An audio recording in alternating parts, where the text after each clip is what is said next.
Very good morning students. 12th standard biotechnology.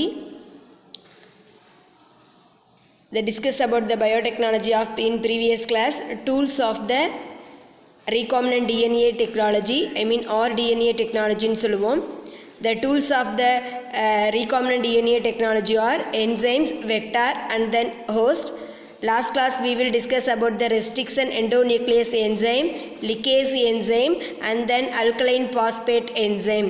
Restriction means to cut, endo means inside to the nucleus to cut the DNA sequence at the nucleotide. This enzyme or restriction endonuclease, they are obtained from the E. coli, small intestinal bacteria, E. coli bacteria. And then linkase enzyme. Linkase is a paste enzyme to joining of two DNA fragment. Third one, alkaline phosphate to transfer the phosphate group. This kind of three tools used as the enzyme of recombinant DNA. The second part of tools in vector. Now we are going to the topic of vector. The vector properties. These are used to the transfer of gene of interest to the any one of target cell of recipient organisms. Cloning vector அப்படின்றது நம்ம ஒரு ஜீனை transfer பண்ணுறதுல use பண்ணக்கூடியது. எந்த செல்லை fix பண்ணமோ அந்த target of the ஜீனில் நம்ம போய் டைரெக்டாக இந்த வெக்டரை யூஸ் பண்ணிக்கலாம். So one piece of DNA, ஒரு சின்ன டிஎன்ஏ பீஸை டைரெக்டாக நம்ம என்ன பண்ண முடியாது அப்படின்னா ஹோஸ்ட்டுக்கு சென்ட் பண்ண முடியாது. இது ஒரு டிஎன்ஏ பீஸ் அப்படின்னா இதை நம்ம டைரெக்டாக ஒரு ஹோஸ்ட்டில் போய் ஹோஸ்ட் ஆர்கானிசம்ங்கிறதுல போய் நம்ம டைரெக்டாக ஃபிக்ஸ் பண்ண முடியாது. With the help of the transfer of gene interest to only used as a vector or cloning vehicles. இந்த வெக்டாரை க்ளோனிங் வெக்கிள்ஸ்னு சொல்லுவோம். For example the aim of vectors. ஏன் வெக்டரை போய் நம்ம யூஸ் பண்ணோம்? டைரெக்டாக ஜீனை அப்படியே போய் ஹோஸ்ட்டில் சென்ட் பண்ணலாம்ல. ஏன்னா ஆல்ரெடி ஹோஸ்ட்டில் டிஎன்ஏ இருக்குது. ஒரு ஸ்மால் டிஎன்ஏ ஃப்ரெக்மெண்ட்டை நம்ம யூஸ் பண்ண போகிறோம். எதுக்காக அப்படின்னா to preparation of the food materials and then medicine any one of the இண்டஸ்ட்ரியில் to use as the vector. வெக்டாரை அதிக அளவு நம்ம யூஸ் பண்ண போகிறோம். என்னென்ன மாதிரி இருக்குது? ஃபஸ்ட்டு அதோட எய்ம் என்ன அப்படின்னா to carry the foreign genetical material into the host cell. Host செல்லுக்கு நீ என்ன விரும்புகிறையோ அதை தான் ஃபாரின்னு சொல்லுவோம். So to carry the gene material to the host cell to use as the vector. Another one to replicate inside the host cell. இந்த வெக்டரால் மட்டும்தான் என்ன பண்ண முடியும் அப்படின்னா ஹோஸ்ட் செல்லில் போய் ரெப்ளிகேட் ஆக முடியும். So replication inside the host செல். இதுக்காக தான் நம்ம வெக்டரை யூஸ் பண்ணுறோம். டைரெக்டாக ஜீனை டிரான்ஸ்ஃபர் பண்ண முடியாது ஹோஸ்ட்டுக்கு. அதுக்கு இன்டர்மீடியட்டாக தான் யார் இருக்காங்க அப்படின்னா வெக்டர் இருக்காங்க. ஸோ நீ அப்ளையாக பண்ணக்கூடிய ஃபாரின் ஜீனை டைரெக்டாக ஹோஸ்ட்டில் இன்சர்ட் பண்ணிட்டு ஹோஸ்ட்டு மூலமாக டைரெக்டாக வெக்டரில் இன்சர்ட் பண்ணிவிட்டு வெக்டர் மூலமாக தான் நம்ம ஹோஸ்ட்டுக்கு அப்ளை பண்ண போகிறோம். ஸோ இதுதான் அந்த வெக்டரோட எய்ம். வெக்டரை இதுக்காக தான் நம்ம யூஸ் பண்ண முடியும். Next one, character or property of vectors.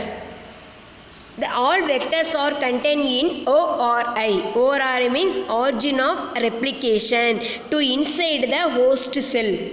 Vector அப்படின்றது small circular DNA. It present in all bacterial cell. They are replicate to the inside of host cell. To all scientists to prepare the vector to carry the gene from one organism to the another organism. This is aim of vector. வெக்டரோட main aim ஒரு gene எடுத்துகிட்டு போய் இன்னொரு ஹோஸ்ட்டில் இருக்கக்கூடிய இன்னொரு உயிரினத்தில் இருக்கக்கூடிய ஜீனுக்கு அப்படியே transfer பண்ணுறது தான். ஏன்னா டைரெக்டாக நம்ம கொண்டு போய் இன்னொரு ஆர்கானிஸில் ஜீனை அப்ளை பண்ண முடியாது. ஃபார் எக்ஸாம்பிள் ஒரு டொமேட்டோ பிளான்ட் இருக்குது. டொமேட்டோ பிளான்ட்டில் டிசீஸ் ரெசிஸ்டன்ட் நோயை அண்டாகாமல் தடுக்கிற மாதிரி ஜீன் டாலரன்ஸ் எப்படி கொடுப்போம் அப்படின்னா டைரெக்டாக கொடுக்க முடியாது, நம்மளே போய் இன்ஜெக்ட் பண்ண முடியாது. உடனே நம்ம ஒரு வெக்டர் மூலமாக அனுப்புகிறோம். அந்த வெக்டர் மோஸ்ட் ஆஃப் பாக்டீரியாவாக இருக்கும். ஸோ பாக்டீரியல் வந்து சாயிலில் இருக்கும்போது any one of the tumours or damage of the plant ரூட்டில் ஏதோ ஒரு டேமேஜ் ஏற்பட்டால் டக்குன்னு அந்த ஊண்டிங் மூலமாக அந்த காயத்தின் மூலமாக உள்ளே போயிட்டு அந்த டிஎன்ஏ வந்து ரெப்ளிகேட் ஆகும். ஸோ ஈஸியாக பிளான்ட்டுக்கு அப்ளை ஆயிரும். அதுக்காக தான் நம்ம வெக்டாரை யூஸ் பண்ணோம். அதுதான் அதோட எய்ம்னு சொல்லுவோம். Next one, the property of vector it can a own replication. This is a ORI அப்படின்னு சொல்லுவோம். ORIனா origin of replication. Origin of ரெப்ளிகேஷனை தான் நம்ம ORIன்னு சொல்லுவோம். கண்டிப்பாக எல்லா வெக்டாரும் ரெப்ளிகேட் ஆகும். It should be able to replicate in autonomously. ஆட்டோமேட்டிக்காக தானாகவே ரெப்ளிகேட் ஆகும். தானாகவே அந்த வெக்டார்ஸ் வந்து ஈஸியாக ரெப்ளிகேட் ஆகும். In this vector contain a selectable marker. For example, selectable markerனா என்ன அப்படின்னா எல்லா இதுக்குமே ஒரு செலக்டபிள் மார்க்கர் இருக்கணும். வெக்டர் அப்படின்னாவே ஓன் ரெப்ளிகேட் ஆகணும். அது தன்னோட காப்பியை ரெப்ளிகேட் பண்ணிக்கணும். இன்சைடு த ஹோஸ்ட் செல்லை எடுத்துக்கணும். அது மட்டும் இல்லாமல் ஸ்மால் மாலிகுலர் வெயிட்டு வச்சுருக்கணும். ஃபார் எக்ஸாம்பிள், இப்போ நமக்கு வந்து செலக்டபிள் மார்க்கர்னால் என்ன அப்படின்னா, இப்போ நம்ம ஐடென்டிஃபிகேஷன் வச்சுருக்கோம். நம்மளும் ஒரே மாதிரி நோட்டு வச்சுருக்கோம், பக்கத்தில் இருக்க பையனும் ஒரே மாதிரி நோட்டு வச்சுருக்கான். அப்போ நம்ம என்ன பண்ண போகிறோம், ஒரு கலர் அட்டை ஏதாவது நம்ம யூஸ் பண்ண போகிறோம். அவன் வந்து ப்ரௌன் போட்டால் நம்ம வந்து ஒயிட் போடலாம். ஸோ இது வந்து என்ன பண்ணுறோம் அப்படின்னா, நமக்குன்னு ஐடென்டிஃபிகேஷன், ஒரு சின்ன நோட்டுக்கே ஒரு ஐடென்டிஃபிகேஷன் இருக்கும்போது நம்ம ஜீனை செலக்ட் பண்ணுறோம். அப்போ ஜீன் செலக்ட் பண்ணும்போது கண்டிப்பாக அதுக்கு ஒரு மார்க்கர் இருக்கணும். ஃபார் எக்ஸாம்பிள், சில வெக்டார் வந்து ஆன்டிபயோட்டிக் ரெசிஸ்டன்ட் ஜீனை மட்டும் அலோவ் பண்ணும். சில வெக்டார் வந்து என்சைம் ப்ரொடியூசிங் ஜீனை மட்டும் அலோவ் பண்ணும். ஸோ அப்போ அது செலக்டபிள் மார்க்கர் எதுன்னு நம்ம ஐடென்டிஃபிகேஷன் பண்ணிக்கலாம். தென் ஓன் ரெப்ளிகேட் கண்டிப்பாக பண்ணும். தென் the unique target of resistant enzymes. அது ஸ்பெஷலாக எந்த ரெஸ்ட்ரிக்ஷன் என்சைம் தேவைப்படுதோ அந்த இடத்த மட்டும் அந்த என்சைமால் மட்டுமே கட் பண்ண முடியும். அதே ஸ்மால் மாலிகுலர் வெயிட்டாக இருக்கணும். ஏன்னா எந்த அளவுக்கு ஸ்மால் சைஸ் இருக்கோ அந்த அளவுக்கு அந்த வெக்டரோட ஆக்டிவேஷன் அதிகமாக இருக்கும். Most of low molecular weight வந்து 10 kb அப்படின்னு சொல்லுவோம். 1 kb அப்படின்றது 1 kb அப்படின்னா 1000 பேஸ் பேர் கொண்டது. ஆல்ரெடி பேஸ் பேர்னால் நமக்கு தெரிஞ்சிருக்கும். Adenine, guanine, cytosine, thymine. 1 kb அப்படின்னா 1000 பேஸ் பேர் சேர்ந்தது 1 kb. இது மொத்தம் 10 kb அப்படின்னா 10,000 பேஸ் பேர் சேர்ந்தது 10 kb அப்படின்னு சொல்லுவோம். ஸோ அந்த அளவுக்கு லோ மாலிகுலர் வெயிட் இருக்கணும். இது 3 மார்க்கில் கேட்பாங்க. கேரக்டர் ஆஃப் த வெக்டர் அல்லது ப்ராப்பர்ட்டிஸ் ஆஃப் வெக்டர்னு கேட்பாங்க. Next one, origin and replication, I mean type of vector னு சொல்லுவோம். There are 2 type of vector. One is a cloning vector, another one is a expression vector அப்படின்னு சொல்லுவோம். Next one அதோட character பார்த்தோம். ஓஆர்ஐனா origin of replication, and then site பார்த்தோம். அதுக்கப்புறம் அதோட செலக்டபிள் மார்க்கர் பார்த்தோம். 3 point character of vector. Next one type of vector. The type of vector அப்படிங்கிறது பிளாஸ்மிட் டைப் ஆஃப் வெக்டருக்கு எக்ஸாம்பிள் பிளாஸ்மிட் வெக்டர் கொடுத்துருக்கோம். Plasmid vector are first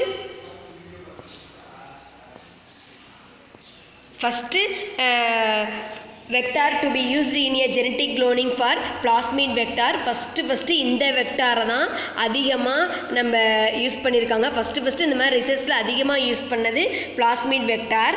plasmid vector small circular double stranded and extra chromosomal DNA it present in a bacterial cell. இது one type of a bacterial cell. Bacterial செல்லுக்குள்ளே தான் இந்த plasmid இருக்குது. ஸ்மாலாக இருக்கும், circular ஷேப்பில் இருக்கும், double stranded and extra chromosomal DNA ப்ரெசண்ட்டாக இருக்கும்.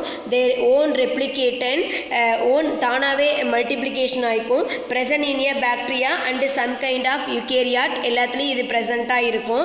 ஃபார் எக்ஸாம்பிள் பிளாஸ்மிட் வெக்டருக்கு புக்கில் இல்லைன்னா நோட் பண்ணிக்கோங்க. பிளாஸ்மிட் வெக்டருக்கு example BPR 322, PUC 18 and TI plasmid. நமக்கு எக்ஸாம்பிளாக கொடுத்தது BPR 322. BPR 322 அப்படின்றது பீன்றது எதை குறிக்குது அப்படின்னா பிளாஸ்மிட் ஆருங்கிறது பி, அடுத்து செகண்ட் பிங்கிறது எதை குறிக்குது அப்படின்னா Bolivar, name of the scientist, then Rodriguez அப்படின்றது பிபிஆர், பிங்கிறது பிளாஸ்மிட், பிங்கிறது Bolivar Rodriguez, to name of the scientist. 322 அப்படிங்கிறது distinguishes from the others, they are identification of 322 number other than the BPR 322, 321 and 323, they are another BPR Bolivar inducing plasmids. Most of the famous vector are BPR 322. In this BPR 322 contain ampicillin resistant gene. already to markerல பார்த்துருப்பீங்க, particular character கொண்ட vector இருக்கும். ampicillin resistant gene, another one is a tetracycline resistant gene. their recognition site அப்படின்னு சொல்லுவோம். ஒவ்வொரு பிளாஸ்மிடுக்கும் அதுக்குன்னு வெட்டுறதுக்கான sides இருக்கும். இந்த PPR 322ல போருங்க, ECORI enzyme last கிளாஸில் டேபிளர் காலத்தில் பாருங்கள் டிஃப்ரெண்ட் கைண்ட் ஆஃப் என்சைம்ஸ் கொடுத்துருப்பாங்க. அதில் ECORI, HIN3, PAMH1, BVUL2. So இது எல்லாம் இந்த பர்டிகுலர் என்சைம் மட்டுமே தான் இந்த ரெஸ்ட்ரிக்ஷன் எண்டோனிக் இந்த பிளாஸ்மிடில் இந்த பிளாஸ்மிடில் கேரி பண்ணுறதுக்கு நம்ம பயன்படுத்தக்கூடிய என்சைம். சப்போஸ் ECORI 5 இருந்தால் கூட இந்த என்சைமை இந்த வெக்டாரில் நம்ம யூஸ் பண்ண முடியாது. To cut into a fragment in particular enzyme, இந்த இடத்துல மட்டும்தான் ECORI வச்சு நம்ம கட் பண்ண முடியும். This is a restriction site அப்படின்னு சொல்லுவோம். இப்போ பாருங்கள், இதில் ORI ஆரிஜின் ஆஃப் ரெப்ளிகேஷன் இருக்குது. நெக்ஸ்ட் ஒன் அதே மாதிரி ROP இருக்குது. ROPனா ப்ரோட்டீன் ஆஃப் ரெப்ளிகேஷன் அர்த்தம். ஸோ ப்ரோட்டீன் சிந்தசிஸ் பண்ணுறதுக்கு ரெப்ளிகேட்னா அதை ஓன் காப்பி எக்ஸ்ட்ரா போடுறதுக்கு பயன்படும். In this ROP to bind the ORI, அந்த இந்த சைட்டில் போய் அந்த பாஸ்பேட் கூட ஒட்டி இருக்கும். ஏன்னா டிஎன்ஏங்கிறது நைட்ரஜன் பேஸு, சுகர், பாஸ்பேட் சேர்ந்தது. மினிமோர் அமினோ ஆசிட் சிந்தசிஸாஸ் ப்ரோட்டீன்னு சொல்லுவோம். நிறைய அமினோ ஆசிட் சேர்ந்து நமக்கு உருவானது. அப்போ ஒரு சுகரு, ஒரு பாஸ்பேட்டு, ஒரு நைட்ரஜன் பேஸ், மூணும் சேர்ந்ததுன்னு சொல்லுவோம். இந்த இதில் இருக்கக்கூடிய protein to bind the replication சைட்டில் போய் இன்சர்ட் ஆகிடும். டு ஐடென்டிஃபிகேஷன் மார்க்கர்னு சொல்லுவோம். சிங்கிள் ORI அண்ட் ROP சைட்டுன்னு சொல்லுவோம். இந்த இடத்துல ஈஸியாக கட் பண்ணுறதுக்கு பயன்படும். இப்போ BPR 322 most of used in all research field because they are famous one. BPR 322 means B plasmid, B ingiradhu Bolivar Rodriguez, the name of the scientist. 322 to identification to the another plasmid number. In this enzyme vector contain a ampy or tetracycline or அப்படின்னு சொல்லுவோம். tetracycline resistant gene சொல்லுவோம். இது எல்லாமே இந்த BPR 322ல் இருக்கக்கூடியது.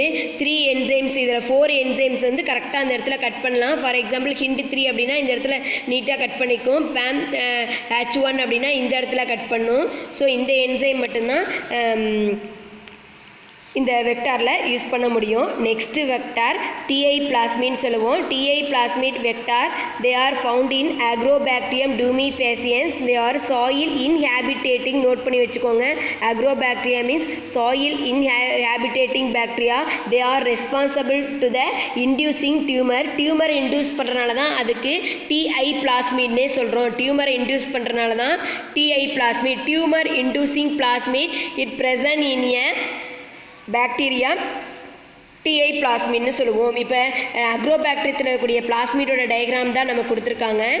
இந்த அக்ரோபாக்டீரியத்தில் இருக்கக்கூடிய TI பிளாஸ்மிடோ நமக்கு வந்து என்ன பண்ணுது அப்படின்னா, ஃபார் எக்ஸாம்பிள் ரூட்டில் ஏதோ ஒரு எஃபெக்ட் ஆகும்போது ஊண்டிங் மூலமாக அந்த ரூட்டுக்குள்ளே போய் அந்த பிளான்ட்டில் மேலே உள்ளே போயிடும். பிளான்ட்டுக்கு போனதுக்கப்புறம் அங்கே டியூமரை காஸ் பண்ணும். ஸோ டியூமர் இன்டியூசிங் பாக்டீரியான்னு இதை சொல்லலாம். In several dicot plant many more affect in a dicot plants. In this DI plasmid as a oncogene. இங்கே என்ன ப்ரெசென்ட்டாக இருக்குது அப்படின்னு கேட்டால் இதில் ஸ்பெஷல், இதில் வந்து ஆன் ஜீன் ONC ஆன்கோஜீன் அப்படின்றது இதில் ப்ரெசண்ட்டாக இருக்கும். TA plasmid used for the introducing of gene for desirable trait into a plant.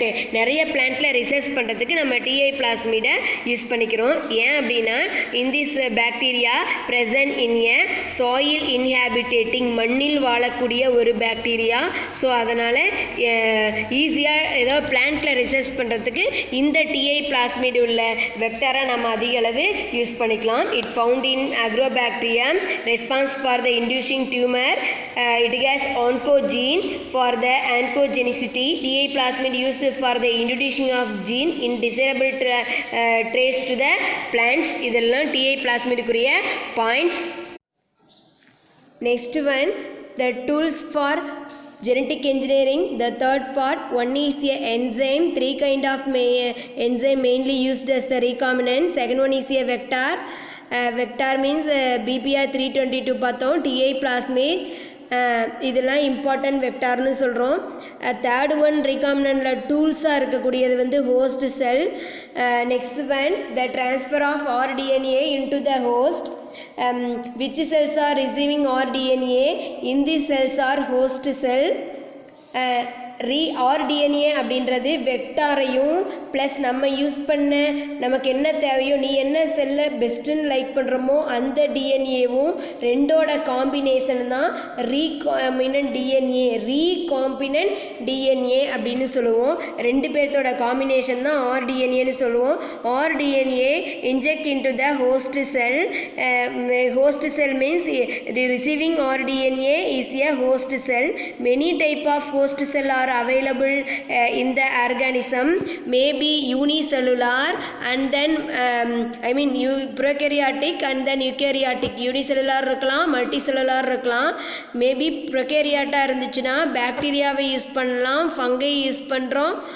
Suppose யூகேரியாட்டா இருந்தால் அனிமல்ஸ் அண்ட் தென் பிளான்ட்ஸ் யூனிசெல்லுலாரையும் யூஸ் பண்ணிக்கலாம். And then multicell single cell usage பண்ணிக்கலாம். மல்டிசெல் என்டையர் ஆர்கானிசத்தையே எடுத்துக்கலாம்.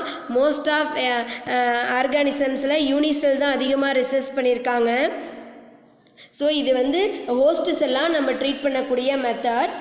இப்போ எப்படி நம்ம இன்ஜெக்ட் பண்ண போகிறோம், RDNAவை ஒரு ஹோஸ்ட்டுக்குள்ளே போய் நம்ம எப்படி இன்ஜெக்ட் பண்ண போகிறோம் அப்படின்ற மெத்தட் தான் இந்த வீடியோவில் பார்க்க போகிறோம். ஃபஸ்ட்டு ஸ்டெப் கெமிக்கல் மெத்தட் அப்படின்னு சொல்லுவோம். First DNA as a hydrophilic nature, அதாவது நீர் விரும்பும் தன்மை கொண்டது. So it cannot pass through the plasma membrane. அதால் பிளாஸ்மா மெம்பரைனால் இருக்கனால அதோட உள்ள என்ட்ரி ஆக முடியாது.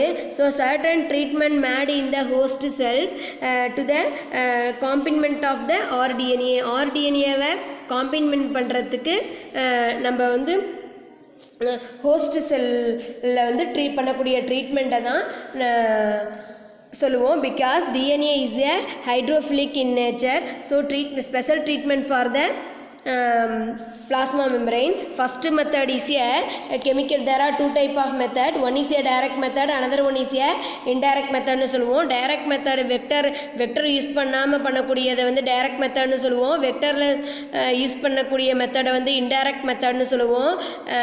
Now see the direct method or vectorless method. First one is a chemical method. Chemical method like polyethylene glycol use பண்ணிக்கலாம்.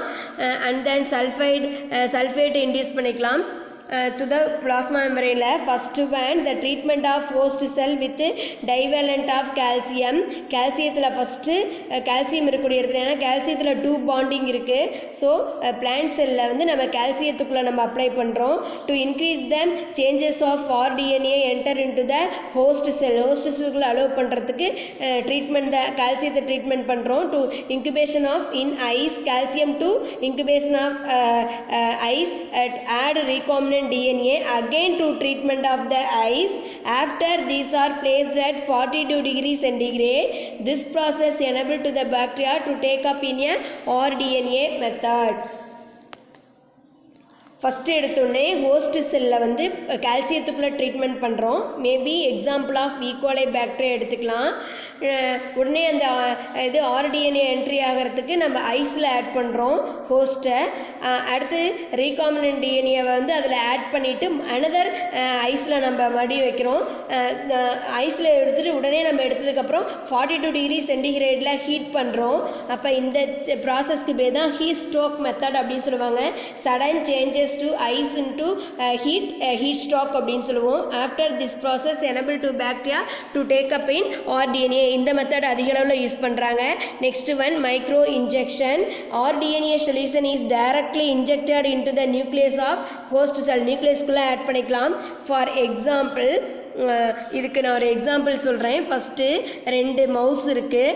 2 மவுஸும் மேட்டிங் பண்ணுறாங்க. Matting பண்ணும்போது அது வந்து ஃபர்டிலைசேஷன் நடக்கும். After that they formation of zygote. In this earliest zygote stage the zygote are inject into the needle, glass நீடிலில் ஈஸியாக inject பண்ணிக்கிறோம். Afterwards இந்த நியூக்ளியஸ் கூட மறுபடியும் நம்ம எதை பண்ணுறோம், ஆர்டிஎன்ஏவை இன்ஜெக்ட் பண்ணிடுறோம். இப்போ ஆர்டிஎன்ஏ வந்து நியூக்ளியஸ் அப்படியே எடுத்துகிட்டு போய் அனதர் மவுஸில் இன்ஜெக்ட் பண்ணும்போது அந்த மவுஸ் நிறைய பை ப்ராடக்ட் நிறையா கொடுக்கும். ஐ மீன் ஜென்ரேஷன் நிறையா ரிலீஸ் ஆகும்போது அந்த ஜென்ரேஷனில் இருக்கக்கூடியது எல்லாமே டிசைரபிள் ஜீனாக யூஸ் பண்ணலாம். இது மைக்ரோ இன்ஜெக்ஷனுக்கு example. Second one gene gun method அப்படின்னு சொல்லுவோம். Electrophoresis and then gene gun method. The electrophoration method, the first technique used as the voltage. The technique used changing the permeability of the cell membrane. Cell membrane குள்ள தான் entry ஆக முடியாது. So புரோட்டோபிளாஸ்டில் கூடிய திசுக்கள் எல்லாத்தையுமே நம்ம என்ன பண்ணுறோம், வோல்டேஜ் கொடுக்குறோம். applying the suitable voltage to make permeability of the cells. அந்த செல்லுக்கு சூட்டபிள் permeability கொடுக்குறோம். ஃபார் எக்ஸாம்பிள் இந்த இடத்துல பார்த்தோம் அப்படின்னா நம்மளோட பிளாஸ்மா மெம்பரைன் இருக்குது. ஹை வோல்டேஜ் கொடுக்கும்போது என்ன ஆகுது அப்படின்னா செல் மெம்பரைன் எலக்ட்ரிக் கொடுக்கும்போது செல் மெம்பரைனில் ஸ்மால் போர்ஸ் ஓப்பன் ஆகும். ஸோ இந்த ஸ்மால் போர்ஸ் வழியாக நம்ம ஈஸியாக என்ன பண்ணிடலாம், ஆர்டிஎன்ஏவை இன்ஜெக்ட் பண்ணிடலாம். மறுபடியும் வோல்டேஜ் குறைய பிளாஸ்மா மெம்பரைனில் எந்த ஒரு சேஞ்சஸும் இருக்காது. ஆர்டிஎன்ஏ ஈஸியாக இன்ஜெக்ட் பண்ணிடலாம். இந்த மெத்தடை அதிக அளவு ஃபாலோ பண்ணிட்டு வராங்க. Second one பயோலிஸ்டிக் R gene gun method அப்படின்னு சொல்லுவோம். Biolistic and then gene gun method. For example, gold or tungsten coated நம்ம எடுத்துக்கிறோம். கோல்டு அல்லது டங்ஸ்டன் பார்ட்டிக்கலை நம்ம எடுத்து இன்ஜெக்ட் பண்ணிடுறோம். இந்த பிளான்ட் செல்லுக்குள்ளே நம்ம அப்ளை பண்ணும்போது target to the plant cell in a microscopic coat. they are a high pressure. கன்னில் எப்படி நம்ம சூட் பண்ணுறோமோ அதே மாதிரி ஹை ப்ரெஷர் அப்டைன் பண்ணுவோம். So particle are enter into the plant cell. Plant செல்லுக்குள்ளே ஈஸியாக போயிடலாம். இப்போ நல்லா யோசிச்சு பாருங்கள், இங்கே பவர் அதிகரிக்கும் போது பிளான்ட் செல்லில் விட்டு ஈஸியாக அவுட்டர் சைடு போகலாம். அப்போ high voltage maximum 1400 heat per செகண்டில் நம்ம கொடுத்தோம் அப்படின்னா பிளான்ட் செல்லை விட்டு போகாது. கரெக்டாக அந்த நியூக்ளியஸ்லேயே ஈஸியாக இன்ஜெக்ட் ஆகிடும். இந்த மெத்தடை அதிக அளவு யூஸ் பண்ணிட்டு இருக்காங்க. ஸோ டைரக்ட் மெத்தடில் there are 4 kind of material. One is a chemical method, micro injection method, another one is a electrophoration method to treatment of the plasma membrane. The last one is a gene gun method, also known as a biolistic னு சொல்கிறோம். many more plant cells are used in this gene gun methods. இது வரைக்கும் direct method பார்த்தோம். இது individual 5 mark question. Treatment method கொடுக்கல, உனக்கு அந்த name மட்டும்தான் கொடுத்துருக்காங்க. நான் கொஞ்சம் எலாபரேட்டடாக அதோட கெமிக்கல் மெத்தடு இன்ஜெக்ட் சொல்லியிருக்கேன். அதை நீங்கள் வேணால் யூஸ் பண்ணி எழுதிக்கலாம். Thanks for the hearing.